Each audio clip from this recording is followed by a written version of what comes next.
In this series, we're going to talk about the OPNAV application, to where we're going to discuss the different blocks of the application. Sometimes some of them can be easily missed, especially the formatting, the contents of some of these blocks. And I'm here to show you today what you need to remember so you can submit a proper and a stellar application to the board. Hey everybody, it's Lieutenant JJ Aaron Abreu, and welcome to another series of the Medical Service Corps In-Service Procurement Program Part 2 series. If you have not seen the Part 1 series, go ahead and go to our Facebook mentoring page or go to our YouTube page and start watching those videos, as they are all connected and the next series will make more sense. By the way, this video is not sponsored in any way, shape, or form by the Department of Defense, the United States Navy, or the Medical Service Corps. These are just thoughts and opinions of yours truly, Aaron Abreu. Alright, so before we begin, I want to show you the... There we go. Okay, so as you know, you can go through the MSC IPP website where you can see the most current up-to-dates, including the nav admin and the actual application itself. There's also a link here that says instructions for completing application, and if you open this, it's actually going to show you a Word document, and it's going to discuss, right, what you need to do step by step, block by block of what needs to be in your application. So there's no need to second guess yourself. I know a lot of people ask, what should I put in here? Do I need to put this? If you read this specific go-by of what you need to input in your application, you will not have any issues or problems at all. You don't have to second guess yourself. Obviously, in this video, we're still going to go through some key information or tips that I can personally give you that I think help me out with the selection process, as well as other mentorship from other senior officers as well. But please take your time to read this information. I think it's very valuable, and a lot of people forget that this is even on here. It's on here for a reason, so please, please, please make sure you visit this specific Word document. Okay, so now let's go through the actual OPNAV application. As you can see, there's block ones. Most of this is self-explanatory, so if I glaze through it, I do apologize. But like I said, there is a Word document attached on the link of the MSC IPP website that will tell you in detail what you need to input in these blocks. However, I am going to pause occasionally and let you know and give you some tips of what I personally did for my application. Or you can also ask other Mustangs of what they did with their own applications. So let's start with the block ones. Self-explanatory, your name, social, rank. Block number 2 is what you specifically want to apply for. So since this is the MSC IPP, it's one of these programs: HCA, direct training, physician assistant, rad health, HO, IHO, entomology, and pharmacy. You pick one of those blocks. Block number 3 is optional. You don't have to put here the specific designator. So for those of you that do not know, officers do have designators. Think of this as the NEC equivalent. It is not mandatory on here for the officer application, so there's no need to worry about this. Number 4 is your gender, 5 is your date of birth, 6 is all about the citizenship requirements if you're naturalized or if you were born here, your marital status, the number of dependents. As you can see here, it says not required for MSC IPP. A lot of individuals still fill it out, but I do just want to point out that it says here specifically not required for MSC IPP. UIC, that is your 21412 5-digit code of your command. Make sure you do put the proper UIC code, that is according to your orders or your fleet temps or your ESR. PRD, please follow this format. I see a lot of applications, they spell out the month and the year. It specifically states here MMYY. If I'm a healthcare administrator and I'm reviewing your package as a prospective healthcare administrator and you can't even follow simple instructions and formatting, that can raise a red flag. So just make sure you're very, very cautious on this application. It's easy, but you can also easily miss certain things as well. Your command address, make sure you put your proper official command address on here with the proper email address. Your current mailing address, this is your home address specifically. Your race, make sure you check what applies to you. And don't forget to fill out the top portions on here as well for your basic information. Time and rate based on your ESR or your fleet temps. It specifically states TIR, time and rate on there. Put that because the board members will see it as well. So if you're inputting the wrong information, that could also raise a red flag on there. Branch of service is on block 15. Warfare qualifications, I personally spelled out my warfare qualifications. I know some of it is quite long, but try to spell them out, especially if you have a board member that is not familiar with that pin, instead of them kind of scratching their head what is going on here. Just spell it out for them. So if it's MTS, Master Training Specialist, if it's FMF, Fleet Marine Force, and if it's a surface warfare qualification, just put surface warfare qualification or enlisted surface warfare on there. 17 is all about your active duty service date. When did you join the Navy? So that's a pretty easy one as well. Your testing scores. AFQT is your ASVAB score. The main things that will apply for the MSC IPP applicants on here are going to be your AFQTs, your SATs, ACTs, GRE, and GMAT if your program requires you to. Again, if you are in a training pipeline, they will need scores for this one. We've talked about this in previous videos. If you're already going for the direct, there's no need to put your GRE and GMAT. I get a lot of questions on this one. Block 19 talks about your PRT. Now for this one specifically, it's very easy. I guess it's just a pet peeve of mine. It's the final score, right? If you look at that Word document that I talked about earlier in terms of what needs to go in there, this specific final score on here, people spell out the good, low, excellent, high, medium, low. It's actually not that, because that's your overall score on here: outstanding, excellent, good, satisfactory, fail. The final score is at each of your scores from the run, or depending on your time on the run, sit-ups, push-ups. Well, now it's going to be plank instead of sit-ups. There's a numerical equivalent on that one, and that's in the PRIMS, not in the PRIMS, but in the physical PRT instruction. So if you go to the NPC website, look on the fitness one, there's a chart and it explains there, if you get 100 push-ups, this is going to be your score on there. So you add those all up and that's going to be your final score for that one. Duty assignment history. Now for this one, as you can see, you start from present going backwards, so reverse chronological order. Highlight your primary duties on there. I see a lot of corpsmen specifically just put hospital corpsman on their position, which is true, but again, what was your primary duty? If you were the LPO, put what clinic or what division or what department you were the LPO of, and then the command name as well. And if you need more because you've been in for a while, then make sure you attach a separate sheet for that one. Now in terms of your education, now we're going to block 21. Again, on here it says high school not required for OCS, MECEP, MSC, IPP. Some people still put that information on there. Not a big deal, but I just want to point out that it is not a requirement for MSC, IPP. Next is your college. Make sure that you put, if you have your associate's degree, your bachelor's, and your graduate degree, which is your master's degree, make sure you put them on here. Put your major specifically and the date of degree. Make sure it matches your transcripts.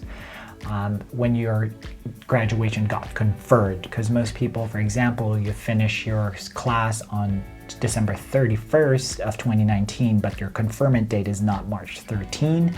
So March 13 is your actual degree completion date, not the December 31st. So just make sure you look at your transcripts on when your degree actually got conferred and awarded to you. If your degree is not completed, let's say you are an individual that's still finishing up your master's, then you're going to fill up your block D, and you're going to put on there how many more credits is left and your anticipated graduation date.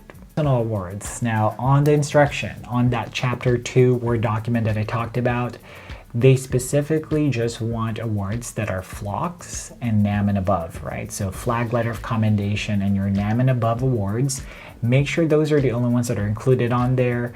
There's no need to put your McDonald's ribbon, your rifle certification. It is your package. Let me put it this way. It is your application. So at the end of the day, you can put whatever you want on there, but there is an instruction and a go by. So if you overload your package on there, it's to think of what they're gonna think about when they see, okay, we specifically put on 2 separate instructions, NAM and above only, and flag letters of commendation. So I've seen, and not that this is wrong, I've seen people put and use clippings of themselves where they were highlighted as USO of the year, a volunteer of the year. Not wrong. However, I think there's an appropriate location for that in your application instead of scanning and use paper clippings on there in your application. And we'll talk about that here in a few seconds.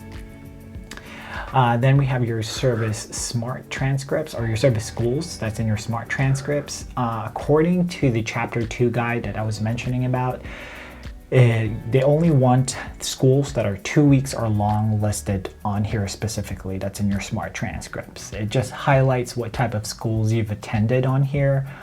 So if you are an E7 above, you can highlight your senior enlisted academy or your executive medicine, the MDEC course. That's also something that you can put on here. Your instructor school, if you're an instructor and you attended that a two-week NITC course, that's something that you can put on here as well. Next is block 26. The correspondence courses that you've completed. A lot of people put the NRTCs on here and they try to do as much NRTCs. That's what I thought at the beginning at first. However, I recommend that you include courses on here such as Lean Six Sigma that you completed through the Navy, or for example, there's also courses about the basic readiness officer course, or also called BROC. It's available online pretty soon, so that's something you can take as well. It used to be called BMDOC, Basic Medical Department Officer Course. Now they called it BROC. So that's something that you can highlight on here as well. Try to do courses sponsored by the military, obviously, that are aligned to what you're trying to achieve. What am I trying to say? For example, I tried to apply for a healthcare administrator, so I made sure I highlight things on there such as the Lean Six Sigma courses that I took through Navy e-learning and sponsored by Navy Medicine as well. I wanted to highlight that on there because it is a correspondence course that I did complete as well. So if you did multiple ones, then you can go ahead and do that, but try to just make sure you highlight things that are related to your prospective officer designator. So think when you're writing things, for example, blueprinting. I remember I did like blueprinting, radio, something, and Navy non-resident training courses. Now looking back, was that really necessary? Maybe not. Personally, I don't think it did, but even my mentors that looked at it, it's like, no, where's your Lean Six Sigma on here? Why is your white belt and yellow belt not listed on here? So just be mindful and take note of that, okay? Next is we have our extracurricular activities. My favorite part, because a lot of people tend to just blow by through this. If you look at the Chapter 2 guide, the Word document that we showed earlier, it says on there that you need to put and highlight leadership positions, right? And put the dates that you conducted them. You will get different opinions on this. However, I will tell you what I specifically did. On here, I basically highlighted certain projects that I led that I think helped my application specifically towards becoming a healthcare administrator. Common things that I see on here on extracurricular activities is the Petty Officer Associations, the Navy Ball, Navy Marine Corps Ball, USO specific one-sided thing. Remember, you're a well-rounded sailor, so how can you showcase to the board the different aspects of yourself that you've led, right, in terms of extracurricular activities? Now, what did I put there on specifically? For example, HCHE, American College of Healthcare Executives. If you are a member there and you help them out during an event, highlight that, put that on there. You know, always task, action, result oriented, right? What was your position? Were you the secretary? Were you a member? What did you do? Did you collect signatures? And what was the result of that? So highlight that in your extracurricular activities. There's no harm. I'm not saying there's no need for you to put if you're the president of your association, because it does show some leadership, but don't just put there that you're the president of the association. What was that impactful thing that you did as the president of the FCPOA or the FCPOA? Other things that I like seeing on here are process improvement projects.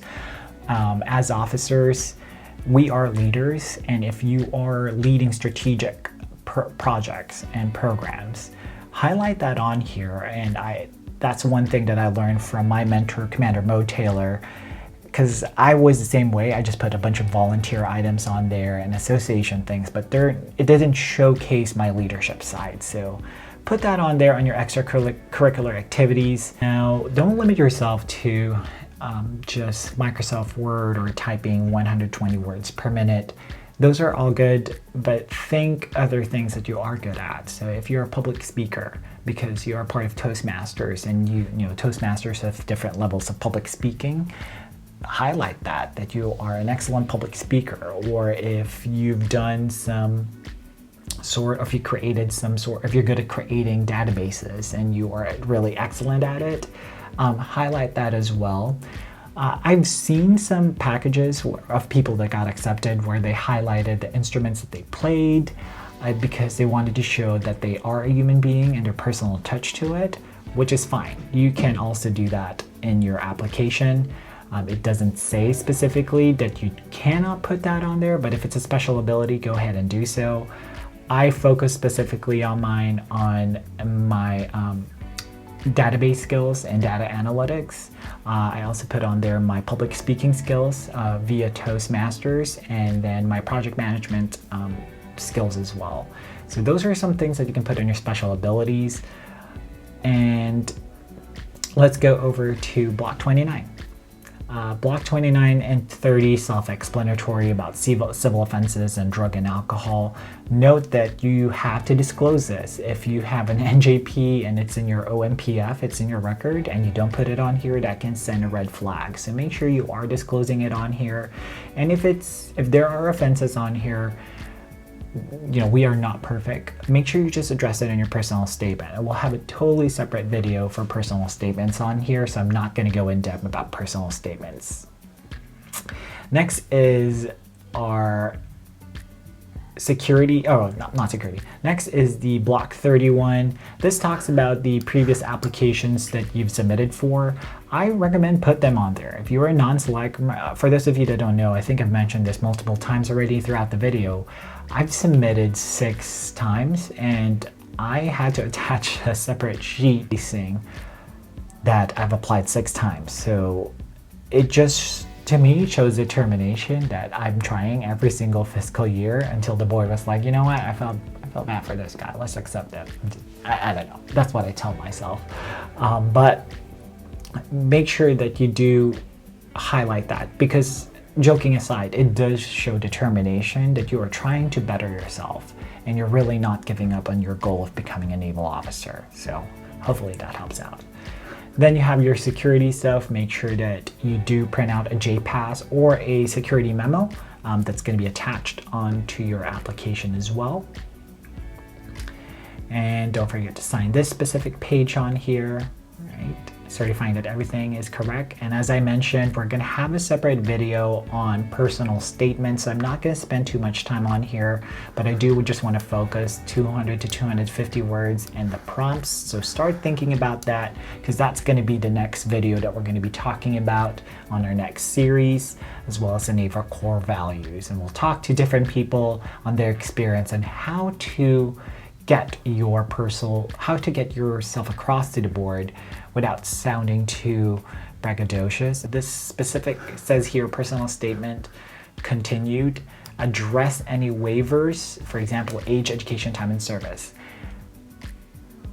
I do not think this is an extension of your personal statement. Remember, it's 200 to 250 words. They're not saying, oh, you have more space here, tell us more about yourself. No, this specifically states on block 3, address the waiver specifically. So if you are, if you had an education, you had an F, right? And you want to address that on here, go ahead and do so. Or if you did not meet the specific requirement and there's a waiver that you wanted to address that, or a PRT failure, then I think this is that part specifically on here. But don't think that it's an extension of the 250 words, okay? Next one is we have this specific part. It's only for LDO and CWO, or Chief Warrant Officers, so there's no need for us to fill that out.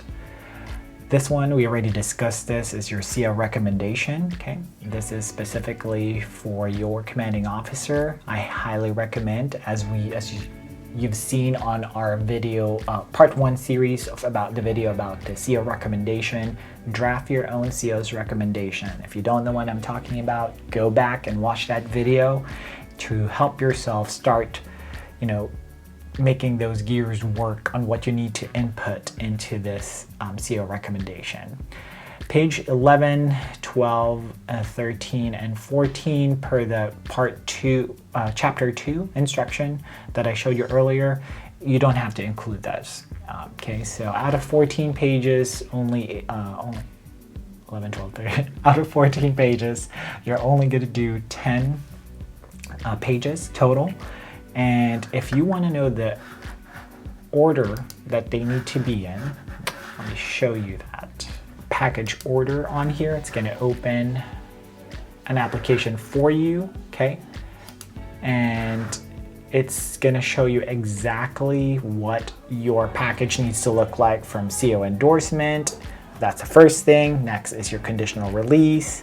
After that is your OPNAV application with your personal motivation statement, and then your interview appraisal, followed by your degrees, awards, degree awarded, college transcripts, not awards, blame us. Test scores will be next, letter of acceptance, academic degree completion plan, and everything else, right? So this is when people say, well, how do I need to order my package? It specifically states on this attachment, right? What your package needs to look like, okay? As always, thank you for tuning in to our MSC IPP video series. Hopefully you are all learning. Don't forget to share, like, and subscribe these videos. As always, thank you so much for tuning in, and see you next week.